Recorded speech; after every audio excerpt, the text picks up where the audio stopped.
قالت امرأة العزيز الآن حق الحق أنا راودته عن نفسه وإنه لمن الصادقين۔ سورہ یوسف کی آیت نمبر 51 تا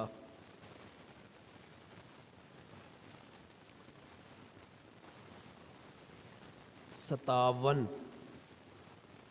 آپ حضرات کے سامنے گزشتہ دنوں تلاوت ہوئی اور ترجمہ بھی ہوا، کچھ تفسیر بھی ہوئی۔ ان آیات کریمہ کے کچھ تفسیر باقی تھی، وہ آج کرنی ہے۔ ترجمہ ان آیات کریمہ کا یہ تھا، یوسف نے کہا کیا معاملہ، بادشاہ نے کہا قال ما خطبکن، کیا معاملہ تھا تمہارا اے بیویوں، اذ راوتن، جس وقت تم نے مطالبہ کیا یوسف سے اس کی خواہش کے بارے میں، قلنا، عورتوں نے کہا، حاشا للہ، پاکی ہے اللہ کے لیے، ہم نہیں جانتی یوسف کے بارے میں کوئی برائی۔ عزیز کی بیوی نے کہا اب حق ظاہر ہو چکا ہے، میں نے مطالبہ کیا یوسف سے اس کی خواہش کے بارے میں، اور بے شک یوسف البتہ سچوں میں سے ہے، یہ اس وجہ سے تاکہ جان لے کہ میں نے خیانت نہیں کی اس کی غیر موجودگی میں، اور بے شک اللہ تعالی خیانت کرنے والوں کو، تدبیر کو، مکر کو، فریب کو، خیانت کرنے والے کے مکر کو کامیاب نہیں کرتا، اور میں اپنے نفس سے اور میرا نفس بری نہیں ہے، اور میں اپنے نفس کو بری نہیں کرتی، بے شک نفس تو بہت زیادہ برائی کا حکم کرتا ہے،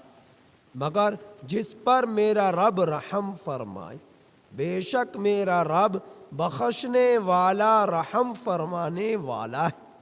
کہا بادشاہ نے لاؤ تم یوسف کو میرے پاس، میں خالص کر لوں گا یوسف کو اپنے لیے۔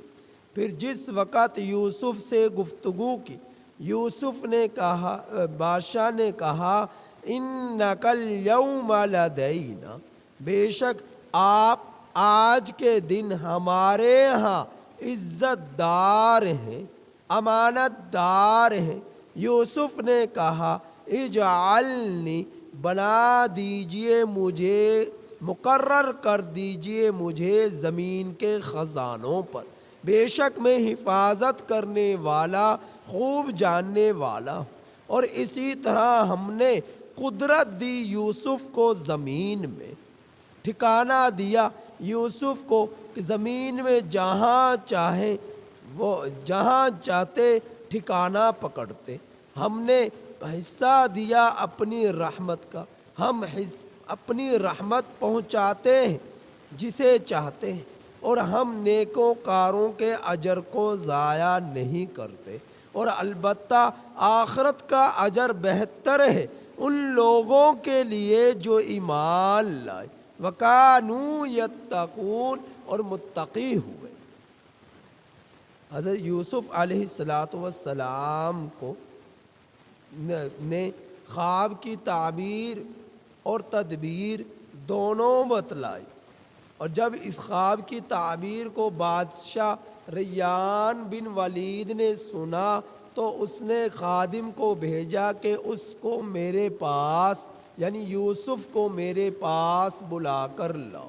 یوسف علیہ السلام نے خادم کو جواب دیا کہ دیکھو بادشاہ سے پہلے یہ کہو کہ وہ ان عورتوں کے بلا کر جانچ پڑتال کرے کہ جنہوں نے اپنے ہاتھ کٹ ڈالے کہ کیا معاملہ تھا یوسف کے ساتھ ان عورتوں کا۔ بادشاہ نے ان کو بلایا اور ان سے پوچھا، تو بادشاہ نے جس وقت انہیں سے پوچھا اور تو انہوں نے یوسف کے حق میں ان کے سچا ہونے کی گواہی دی، اور زلیخا نے بھی یوسف کے سچا ہونے کی گواہی دی۔ اسی بات کا تذکرہ ان آیات کریمہ میں اللہ جل جلالہ نے بیان کیا۔ کیا فرمایا؟ قال، بادشاہ ریان بن ولید نے کہا، ما خطبکن، کیا معاملہ تھا تمہارا اے بیویوں، اے عورتوں، اذ راوتن یوسف عن نفسہ، جس وقت تم نے مطالبہ کیا، اس وقت تم نے پھسلایا یوسف کو اس کی خواہش کے بارے میں، اس وقت مطالبہ کیا تم نے یوسف سے اس کی خواہش کے بارے میں، یعنی انہیں اپنی خواہش، ان کی خواہش کو اپنے مطابق چل لینا چاہتی تھی اور انہیں گناہ کی دعوت دی، تو ان عورتوں نے کہا کہ حاشا للہ، پاکی ہے اللہ کے، ما علمنا علیہ من سوء، ہم یوسف میں کوئی برائی نہیں کرتے، یوسف کے اندر ذرا بھر بھی کوئی خطا برائی نہیں ہے۔ قالت امرأۃ العزیز الآن، اور پھر جب عورتوں سے پوچھ لیا تو پھر ابھی عزیز مصر کی بیوی کو بلایا گیا۔ عزیز مصر کون تھا؟ قبطیر، اسے بلایا گیا۔ اس کی بیوی کا نام کیا تھا؟ زلیخا۔ اسے بلایا گیا اور اس سے پوچھا گیا کہ اے عزیز مصر کی بیوی، اے زلیخا، تو بتلا یوسف کے بارے میں کہ جس سے تم نے مطالبہ کیا، اس کی خواہش کے بارے میں پھسلانا چاہا اور اس سے گناہ کی دعوت دی، کیا سچ ہے اس بارے میں؟ تو زلیخا نے کہا کہ الآن حصل الحق، اب تو حق ظاہر ہو چکا، اب تو حق ظاہر ہو چکا، کون سچا ہے کون جھوٹا ہے یہ بات واضح ہو چکی۔ تو پھر اب زلیخا نے بھی سچ بتلا دی۔ کیا بتلایا؟ کہ انا راودتہ عن نفسہ، میں نے ہی یوسف کو پھسلایا اس کی خواہش کے بارے میں نے ہی یوسف سے مطالبہ کیا اس کی خواہش کے بارے میں، وَإِنَّهُ لَمِنَ الصَّادِقِينَ، اور بے شک یوسف البتہ سچوں میں سے ہے۔ ذَلِكَ لِيَعْلَمَ أَنِّي لَمْ أَخُنْهُ بِالْغَيْبِ، اس آیت کریمہ کی دو تفسیریں میں نے کی تھی جو گزشتہ سبق میں بتلائی۔ پہلی تفسیر کہ یہ جملہ زلیخا کا تھا کہ میں تاکہ جان لے، کون جان لے؟ قبطی یعنی عزیز مصر، کہ اس کی عدم موجودگی میں نے اس کے ساتھ خیانت نہیں کی، اور جو خیانت کرتا ہے اللہ اسے کامیاب نہیں کرتا۔ دوسری تفسیر یہ جملہ حضرت یوسف کا تھا، حضرت یوسف علیہ السلام نے فرمایا تاکہ جان لے عزیز مصر یعنی قبطیر کہ میں نے اس کی عدم موجودگی میں اس کے گھر والوں کے ساتھ یعنی زلیخا کے ساتھ خیانت نہیں کی، اور اللہ تعالیٰ خیانت کرنے والوں کو کامیاب نہیں کرتا۔ اب اگر یہ زلیخا کا جملہ ہے تو پھر اگلی آیت کریمہ میں کہ وہ کیا کہتی ہے کہ میں اپنے نفس کو بری نہیں کرتی، بے شک نفس تو البتہ بہت زیادہ برائی کا حکم کرتا ہے، مگر جس پر میرا رب رحم فرمائے۔ یاد رکھیے گا، ایک اجتہادی غلطی ہوتی ہے، ایک خطا ہوتی ہے، ایک اجتہادی غلطی ہوتی ہے۔ خطا کیا ہے؟ اس کی مثال خطا کیا ہے؟ خطا یہ ہے کہ مثال کے طور پر آپ جو ہے انجانے میں بھول کر کوئی کام کر بیٹھے تو اس کا گناہ لکھا نہیں جاتا۔ آپ قرآن کریم کو الماری سے لینا چاہ رہے، لیکن اچانک وہ آپ کے ہاتھ سے چھوٹ کر گر جاتا ہے تو اسی پر آپ جو ہے آپ کے رونگٹے کھڑے ہو جاتے ہیں کہ قرآن کریم زمین پر گر گیا، پریشان ہو جاتے ہیں، تو قائد ہوتے ہیں، اللہ سے استغفار کرتے ہیں، معافی مانگتے ہیں۔ تو حالانکہ آپ نے جان بوجھ کر قرآن کریم کو زمین پر نہیں گرا، آپ کا ارادہ نہیں تھا، یہ خطا، یہ غلطی جو ہو رہی ہے خطا ہے۔ انبیاء کرام علیہم الصلاۃ والسلام جتنے بھی ہوتے ہیں وہ سب کے سب معصوم ہوتے ہیں، ان سے غلطی نے، ان سے بھول سے بھی غلطی نہیں ہوتی، خطا ہو سکتی ہے، ارادے جان بوجھ کر کوئی گناہ ان سے ہوتا ہے، خطا ہو سکتی ہے، بھول ہو سکتی ہے۔ مثلاً حضرت موسیٰ علیہ الصلاۃ والسلام کے زمانے میں ایک قبطی تھا، اس نے، اور ایک اسرائیلی تھا۔ قبطی یہ فرعون کا باورچی تھا اور اس کا نام تھا قوف، اور دوسرا اسرائیلی تھا۔ اب جو فرعون کے دربار کا باورچی تھا وہ قاف جس کا نام تھا، وہ بادشاہ سے پیسے لیتا اور لوگوں سے کام کرایا کرتا، لیکن حد سے زیادہ ان پر ظلم بھی کیا کرتا۔ اس نے دیکھا اسرائیلی کو تو اس نے کہا کہ یہ دیکھو یہ بوری ہے، اس کو اٹھاؤ۔ اس نے کہا دیکھو میرے قد کاٹ کو دیکھو، میں کمزور سا انسان ہوں، مجھ سے یہ بوری نہیں اٹھائی جائے۔